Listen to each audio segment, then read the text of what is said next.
फलों का राजा आम होते हैं। आम मुख्य रूप से आम की खेती के लिए यह स्थान प्रसिद्ध माना जाता है। बेगूसराय और समस्तीपुर जिले के बॉर्डर पर अवस्थित है हसनपुर प्रखंड क्षेत्र का गोहा गांव। यहाँ मालदह आम, खासकर मालदह आम के लिए यह जगह प्रसिद्ध माना जाता है। आज इस क्षेत्र में आए हुए हैं चूँकि अभी आम में मंजर लगा है और मंजर लगने से पहले और मंजर लगने के बाद यहाँ की जो आम में कौन सी दवा दी जाती है और यहाँ के किसान हैं उनसे मैं जानने की कोशिश करूँगा, आपसे भी रूबरू कराऊँगा कि आम की खेती से क्या फ़ायदे होते हैं, आम लगाने से यहाँ पर कितने लोग इससे फ़ायदे ले रहे हैं, किसानों को क्या इससे लाभ मिल पाता है या नहीं।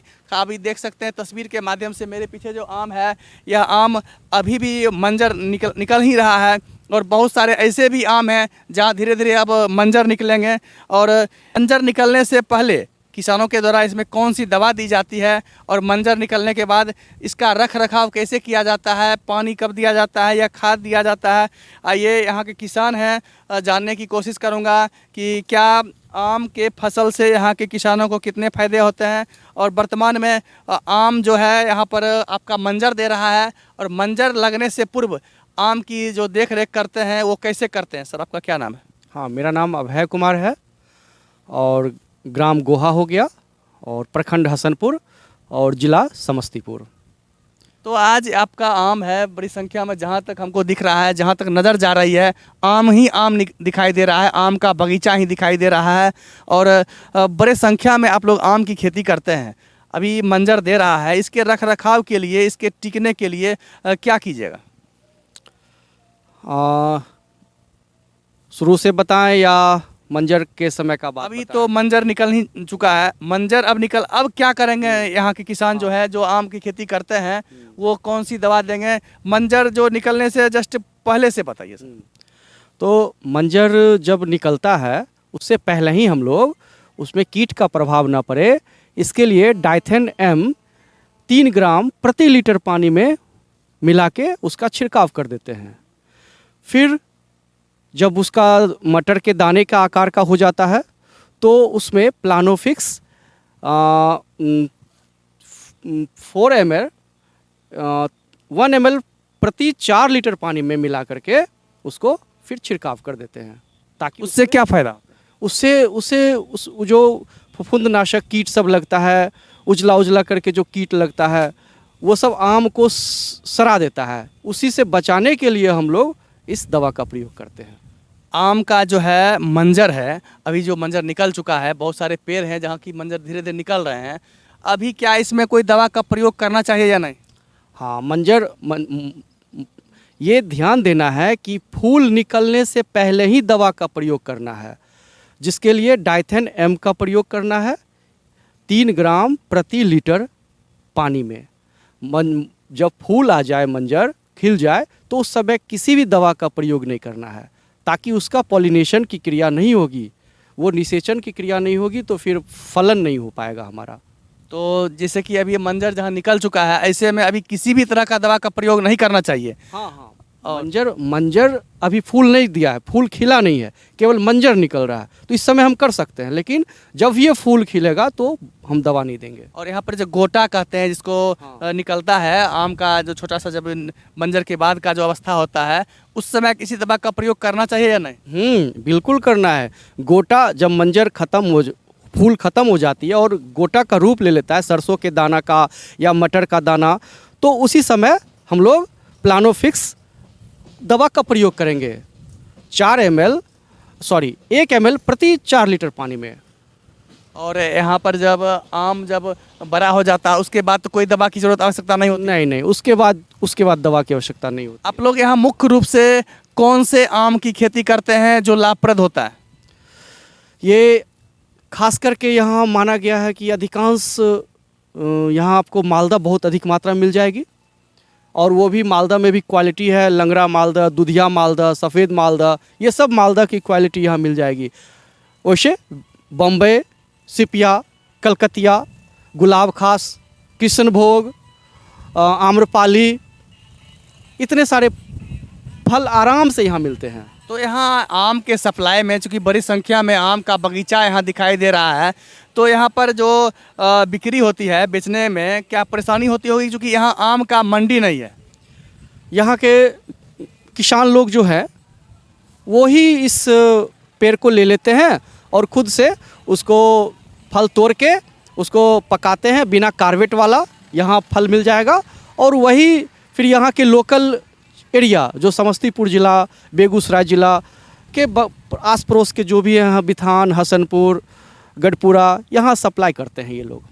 तो यहाँ पर जो आम मिलता है आपको बिना दवा की आम मिलेगा, बिना कार्बेट का आम मिलेगा, इसलिए इस जगह पर प्रसिद्ध है। समस्तीपुर जिला का प्रखंड है, यह हसनपुर प्रखंड है, वहाँ का गोहा जो स्थान है, यहाँ बड़े संख्या में लोग आम की खेती करते हैं। आम का बगीचा जहाँ तक नज़र जाएगी आपको आम का ही बगीचा नज़र आएगा। ऐसे में यहाँ के लोग आम उपजा कर भली भांति इससे आमदनी लेते हैं क्या सर? हाँ, एक तो पेड़ लगाने से हमारा पर्यावरण भी शुद्ध होता है, तो और यहाँ सस्ते फल मिल जाते हैं, जिससे यहाँ के आदमी किसानों को पेड़ खरीदने के बाद पछतावा नहीं होता है कि क्या होगा नहीं होगा। बहुत आदमी यहाँ से फल को खरीद कर ले जाते हैं। आप जो अभी खेती किए हैं आम का, कितने एकड़ भूमि पर अभी आम का अभी बगीचा लगा हुआ है? यहाँ मेरा कम से कम 10 एकड़ में होगा आम का। तो 10 एकड़ में जिस तरह से आपने आम का बगीचा लगाया है, तो 10 एकड़ में एक वर्ष में एक जो पेड़ होते हैं कितना आम उससे लेते हैं? अब बड़ा पेड़ अगर हो जाता है तो 5 से 7 क्विंटल वो पेड़ दे देती है। फिर वो कुछ 10 साल का पौधा है, कुछ 5 साल का पौधा है, इस हिसाब से हम लोग का उसमें फलन हो जाता है। जब एक पेड़ जब 10 साल का हो जाता है तो 1 क्विंटल से शुरू हो जाता है। तो आम जो लगाते हैं कितनी दूरी पर लगाते हैं और कितने दिनों के बाद इससे फल आना शुरू हो जाता है? पेड़ से पेड़ की दूरी 12 मीटर से कम नहीं रखना है, इसलिए कि आगे बढ़ के ये पेड़ पूरा फैलता है, जिससे फलन अच्छा होता है। अगर वो पेड़ सट जाएगा तो फिर उसमें छाया बना रहेगा और फल खराब हो जाएगा और फल भी नहीं लगेगा। आम में जो है उसका खेती जब करते हैं तो जैविक खाद का प्रयोग करते हैं या रासायनिक खाद का प्रयोग करते हैं? नहीं, बिल्कुल गोबर का, कंपोस्ट खाद का ही प्रयोग करना है उसमें, और करते हैं हम लोग। कोई रासायनिक खाद का प्रयोग नहीं करते हैं। तो रासायनिक खाद का प्रयोग नहीं किया जाता है। आम के जो पौधे लगाए जाते हैं जब छोटे छोटे पौधे, उसमें रासायनिक खाद से कहीं बेहतर साबित होता है जैविक खाद, और खासकर गाय का गोबर जो होता है वो बहुत ही फायदेमंद होता है। इसलिए यहाँ के किसान आम के जो पौधे होते हैं उनमें निश्चित रूप से गाय का गोबर है वो डालते हैं, जिससे आम को पौष्टिक आहार मिल सके क्या सर? बिल्कुल पौष्टिक आहार मिलती है और कभी हम लोग को नुकसान भी नहीं पहुंचाती है। सर आपसे जानने की कोशिश करूंगा कि जो भी दर्शक देख रहे हैं वो आम का पेड़ कब लगाते हैं और कौन सा समय उपयुक्त होता है जब आम का पेड़ लगाया जाता है, जिससे लोगों को अधिक से अधिक लाभ हो सके? हाँ, ये बहुत ही महत्वपूर्ण बात है जानना कि किसान भाई कब पेड़ लगाएंगे ताकि उनको कम मेहनत करने की आवश्यकता पड़ेगी। तो इसके लिए है कि जब वर्षा माह शुरू होने वाली है तो उससे पहले क्या करें कि 1 मीटर गड्ढा, 1 मीटर चौड़ा, 1 मीटर लंबा, माने कि 1 मीटर गुना 1 मीटर गुना 1 मीटर के हिसाब से गड्ढा कर लेंगे और उसमें एक पेड़ के लिए कम से कम 25 केजी से 30 केजी गोबर का खाद डाल के छोड़ देंगे। जब कितने दिनों तक? 1 महीना के लिए। जब बारिश ख़त्म होगी तो पूर्ण रूप से बारिश अगर हो तो उस समय पौधा को नहीं लगाना है, क्योंकि अगर बारिश अधिक लग जाए तो पेड़ सूख जाएगा।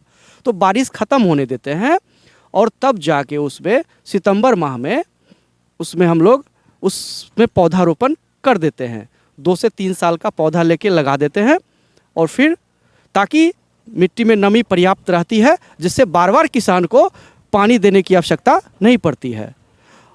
उचित समय हुआ कि वर्षा से पहले इसको लगाना, गोबर की खाद गड्ढा में डाल देना है, वर्षा ख़त्म हो तो इसको लगा देना है। पौधा पूर्ण रूपेण स्वस्थ हो जाएगा बहुत जल्दी में। तो आपने अभी जानकारी लिए हैं जो मुख्य रूप से यहाँ बड़े संख्या में 10 एकड़ से अधिक भूमि पर आम का पौधा लगाए हुए हैं, आम का फसल बगीचा लगाए हुए हैं। आपको जो जानकारी मिली है कि कब कब यहाँ पर फसल लगाना है, आम का पौधा कब लगाना है, उसका रख रखाव कब करना है। तो हमारे जो दर्शक देख रहे हैं उनको क्या मैसेज दे सकते हैं कि आम के खेती करने से फ़ायदा है या नहीं? बिल्कुल फ़ायदा है, दो तरह का फ़ायदा है। एक तो आर्थिक दृष्टिकोण से फ़ायदा हो जाती है और दूसरी पर्यावरण के दृष्टिकोण से भी बहुत फ़ायदेमंद है ना पेड़ लगाना। तो गोहा में है, यह आम के लिए काफ़ी प्रसिद्ध जगह माना जाता है। समस्तीपुर ज़िले के हसनपुर प्रखंड क्षेत्र का गोहा है, एक गांव है। यहाँ पर बड़े संख्या में लोग किसान जो है आम का खेती करते हैं। यह मालदा आम के लिए प्रसिद्ध जगह माना जाता है। जब आम पकने का जब मौसम आता है तो अधिकतर लोग यहाँ बगीचे से ही आम ले जाते हैं, चूँकि यहाँ आपको गाछ का पका हुआ, पेड़ का पका हुआ आम मिल जाएंगे और विदाउट कार्बेट, उसमें कार्बेट या किसी तरह का दवा का प्रयोग नहीं किया जाता है। खासकर मार्केट के आम जो आपको मिलेंगे, चाहे कोई भी आम हो, वहाँ दवा का प्रयोग किया जाता है, कार्बेट का प्रयोग किया जाता है, जो स्वास्थ्य के लिए काफ़ी हानिकारक होता है। लेकिन यहाँ बेगूसराय और समस्तीपुर जिला के बॉर्डर एरिया का यह प्रखंड है, हसनपुर प्रखंड का गोहा गाँव। यहाँ बड़े संख्या में यहाँ के किसान भी बड़े संख्या में मालदा आम की खेती करते हैं और इससे लाभ लेते हैं। आइए, अगर मेरे चैनल को अब तक सब्सक्राइब नहीं किए हैं तो मेरे चैनल को अभी सब्सक्राइब कीजिए। पब्लिक 24 न्यूज़ बिहार, मैं शशिकांत प्रसाद वर्मा, वीडियो जर्नलिस्ट चंदन कुमार के साथ।